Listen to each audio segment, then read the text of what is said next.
Hello, everybody. This is John Butero back with a short video. Today, I want to discuss just a couple of things that have happened over the last week or so. The first one I want to talk to you about just briefly is about strange bedfellows when it comes down to who is supporting Kamala Harris. I noticed that there was some stories floating around that right now Liz Cheney is openly, not only has she endorsed Kamala Harris, which I think everybody already knew she had done that, but she is now supposedly campaigning with Kamala Harris. And then there's the question of what kind of an impact, if any, will that have upon the race? In my opinion, it will have absolutely no bearing on the race. It'll have far less impact than some of the other endorsements that have gone in both directions. I think it'll have far less impact than, say, for instance, JFK Jr. supporting Donald Trump.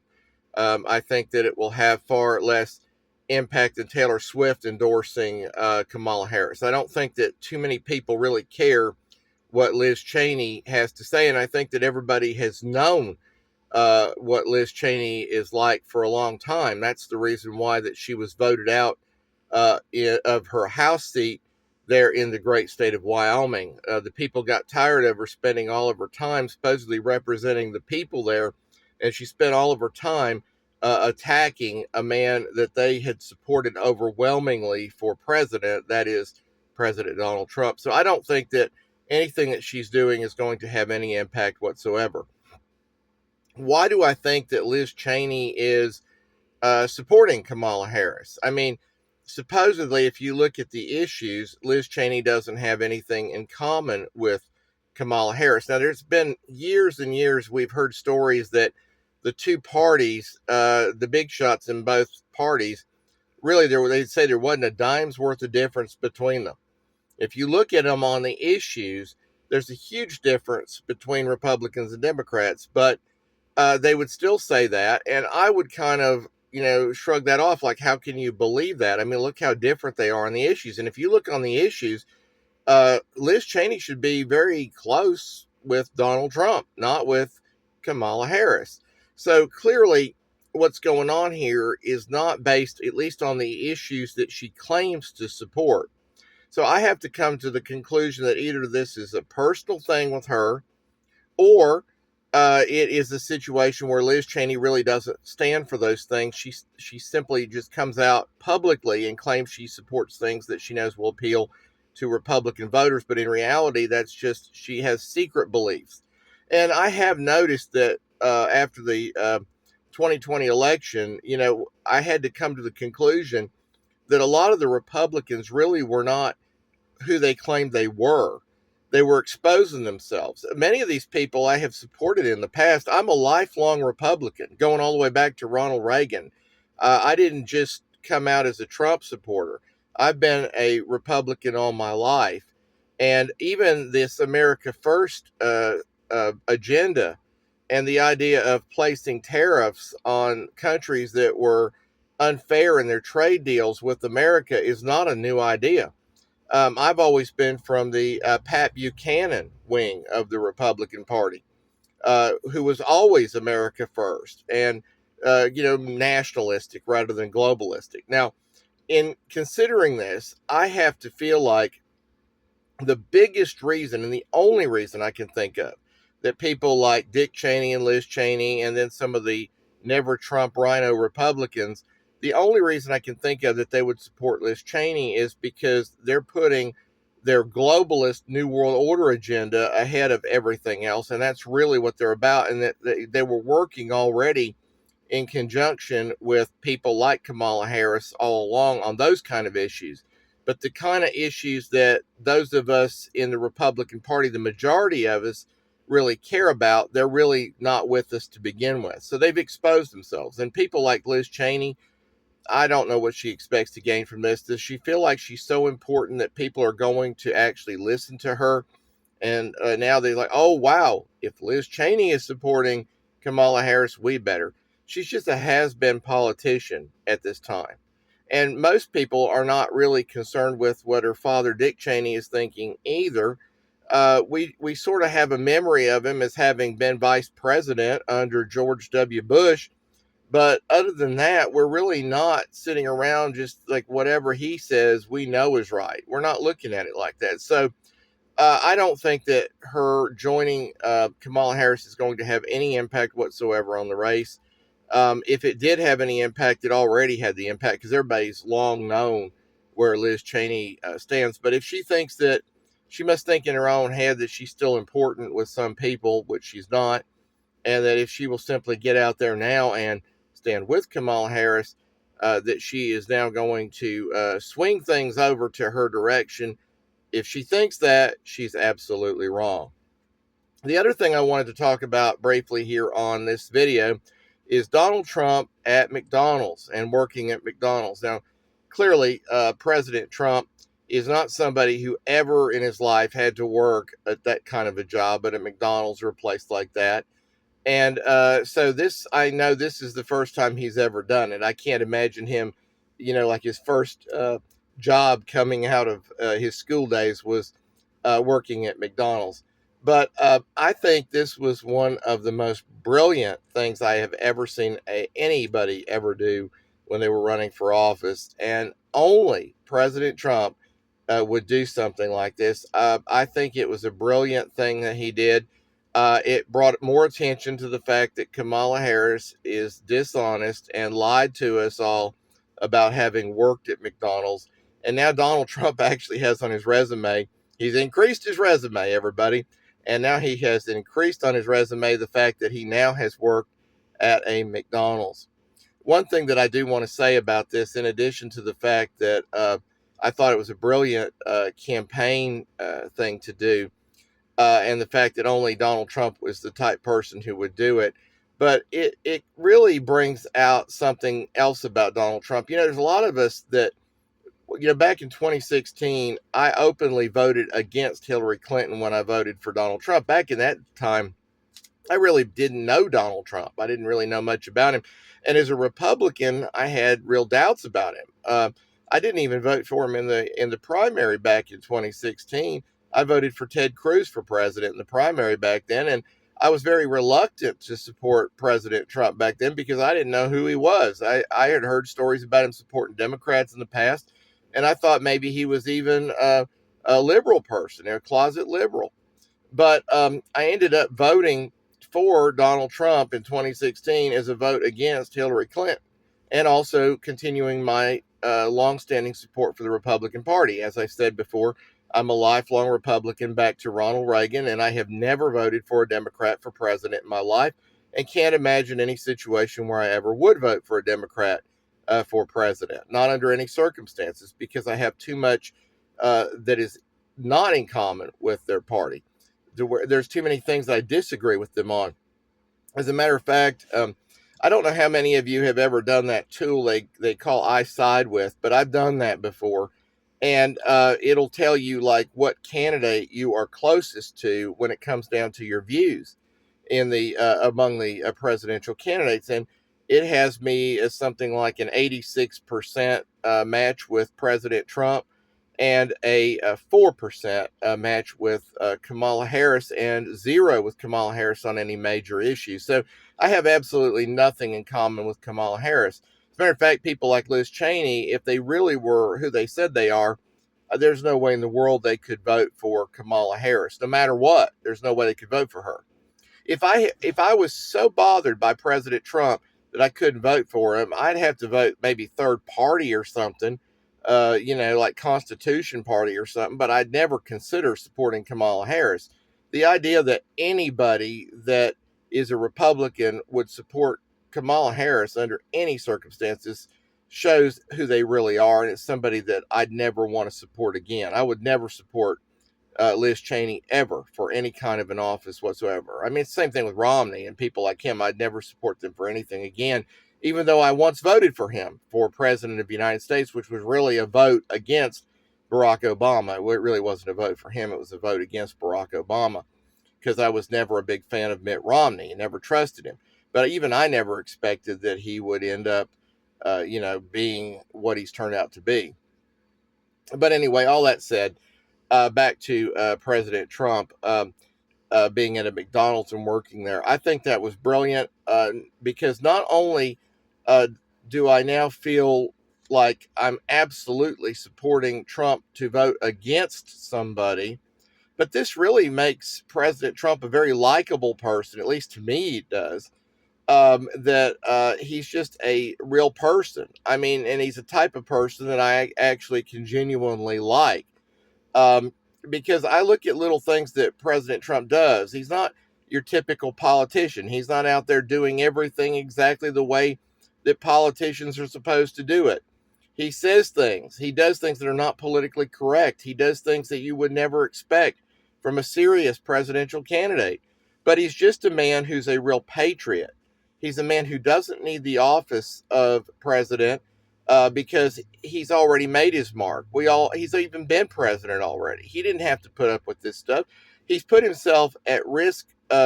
He's had people try to kill him twice already this year, and he puts himself at risk, and he doesn't have to do that.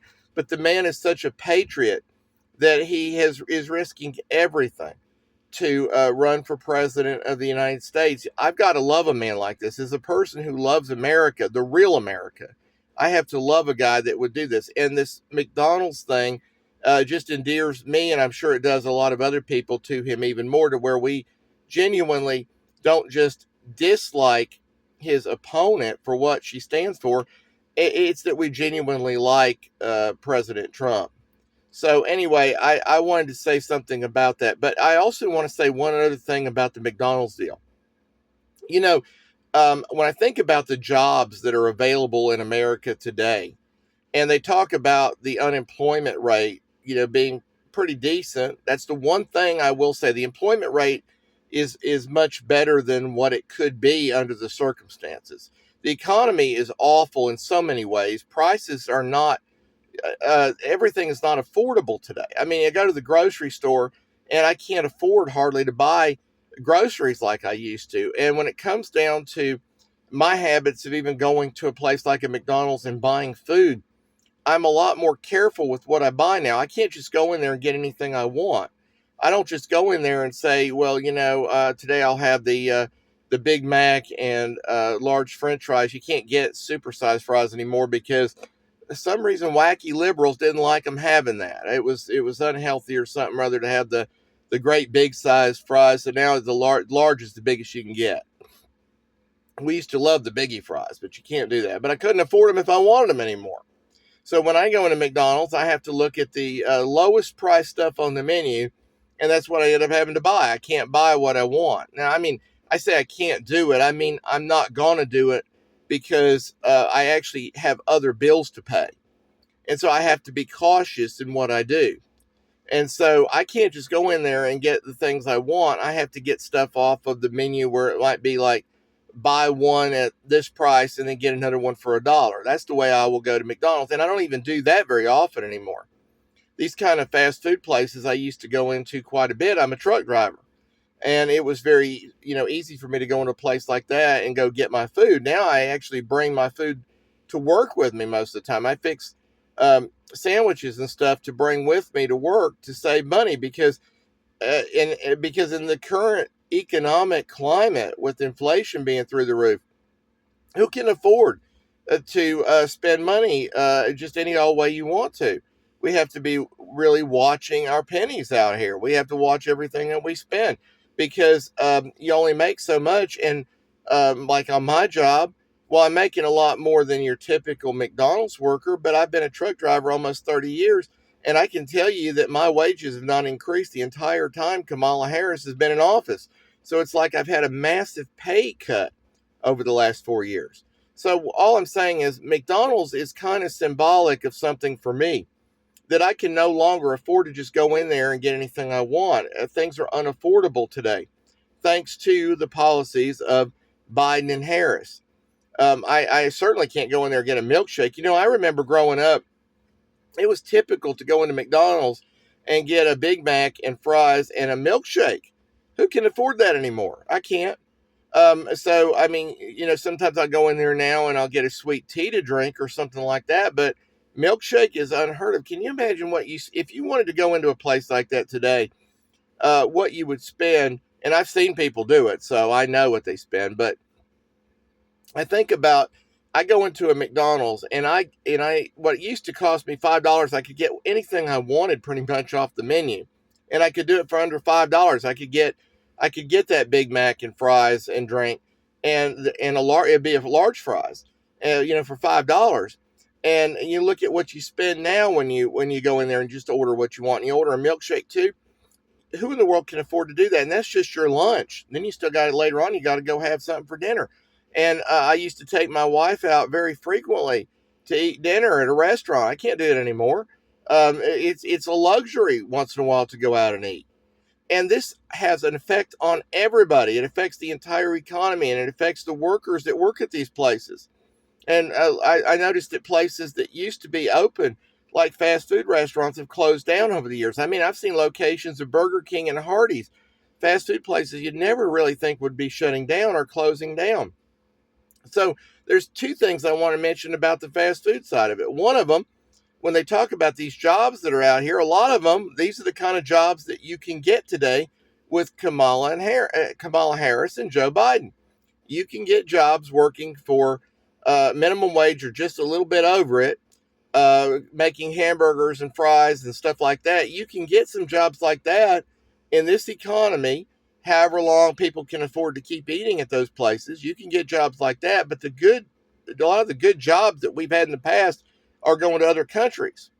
And we're getting a lot of cheap imports on the, different things that are made in other countries, like the automobiles and like steel and stuff like that.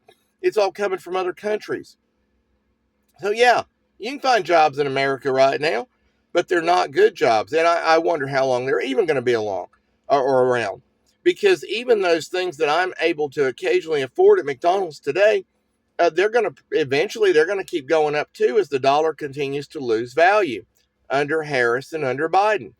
And so what I was going to say about this, or what my thoughts are based on what I saw Donald Trump doing, is the fact that it exposes the fact that fast food places, the food is not so affordable anymore, and it's becoming a luxury to go out to eat even a fast food place. And those jobs may not be available for very long if Harris does win the next election. I've already brought up things like the fact that I believe that reckless policies by Harris will get us into World War III and bringing back the draft, and women will be drafted. I still believe all of that, but I don't really want to focus on that so much right now. But I do want to focus on the economy in general and the value of the dollar. The dollar has no value anymore under Harris and under Biden. So I really love what Donald Trump did, and I think it was one of the best campaign things I have ever seen any politician do. And I think that those kind of things about Donald Trump not only will cause people to vote against Harris, but I think that those kind of things about him, the fact that his willingness to do something like that, endears him to the people. Kamala Harris comes across as somebody who's um, somebody who it's beneath her to do something like that. And I can't imagine Kamala Harris ever doing anything like that. Now, as far as the situation goes with Harris mocking some Christians and basically coming out and saying, if you are supporting Jesus, you think Jesus is Lord, you're at the wrong place.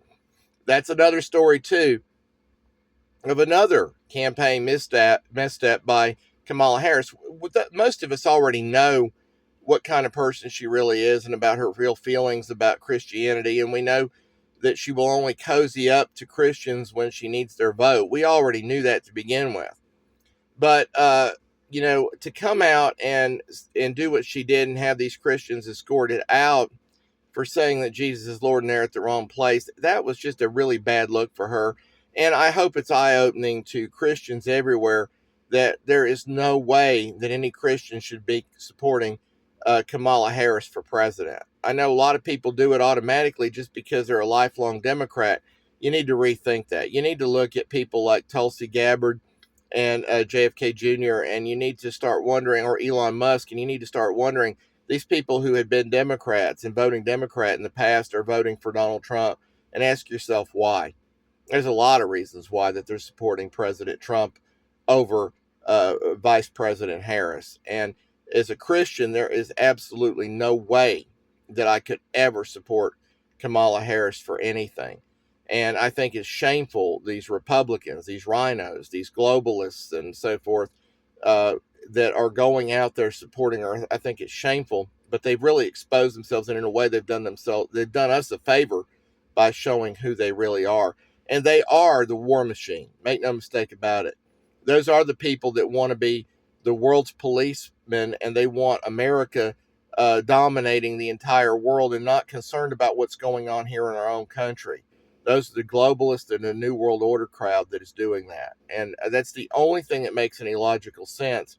And the reason why that they are so against President Trump is because he's a nationalist. And he said, well, no, it's got to do with what happened on January 6, 2021, and he is still not taking responsibility. I'll say stuff like that. Nothing to do with it. They had a problem with President Trump long before that.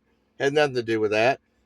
This is a personal thing, and I think it's over the issue of nationalism versus globalism. And I think that's where they consider him to be dangerous, because they don't like his America First policies.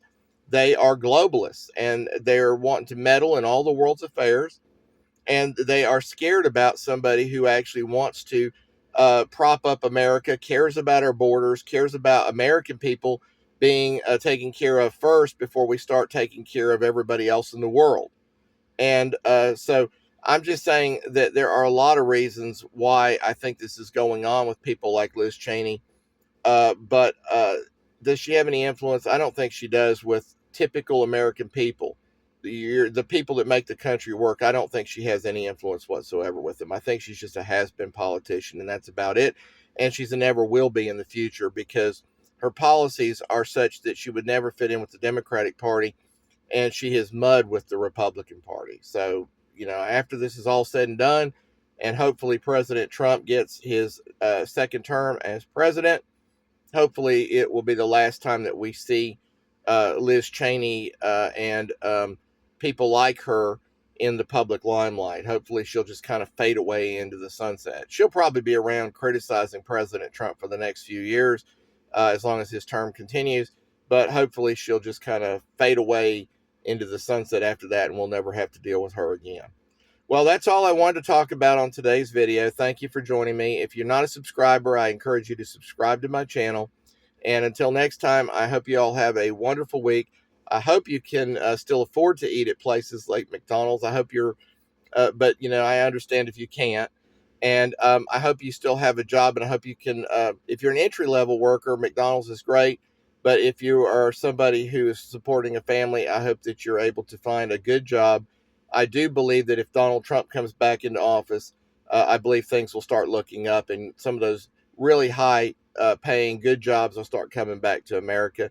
But hopefully everything is well with you and your family, and I hope that you'll be blessed and everything stays well with you until we meet again with the next video. God bless you all.